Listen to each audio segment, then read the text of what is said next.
Everyone, I'm Yuto and today on Dashi I'm going to show you how to make a quick, easy and delicious noodle dish called Oyako Udon. Let's get started.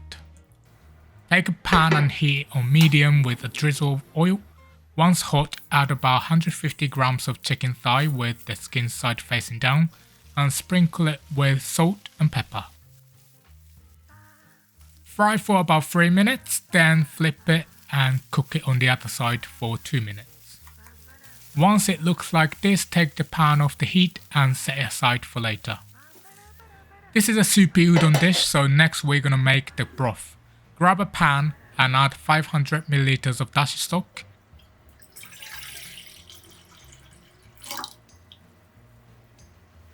A teaspoon of salt, 1 teaspoon of soy sauce, 1 teaspoon of mirin, and half a teaspoon of grated ginger.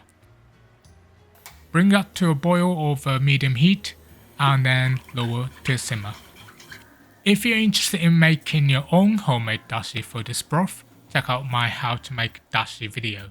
Okay, once that's simmering, make a slurry by mixing 1 tablespoon of cold water with 1 tablespoon of potato starch in a bowl. Pour it in and give it a quick mix to make sure it doesn't clump. This will thicken the soup and help the egg ribbons float later. Add the chicken from earlier along with the juices and about 30 grams of sliced negi, also known as Japanese leek. Crack 2 eggs into a bowl and whisk them together until combined. Then increase the heat back to medium and pour it into the broth 1/3 at a time. Each time you add the egg, wait for it to start floating back to the top before you add the next one.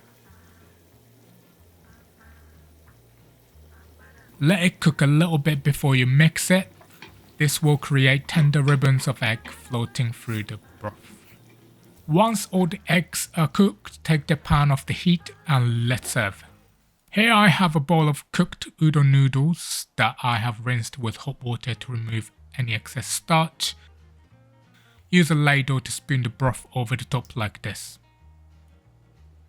Finally, top it with some chopped green onions and a sprinkle of shichimi chili pepper. And that's it, easy, warm and comforting Oyako Udon.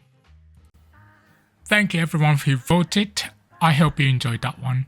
If you liked the written recipe and more information about this dish including alternative ingredients and a step-by-step guide with pictures, please visit my blog. The link is displayed on the screen now. Hope to see you next time.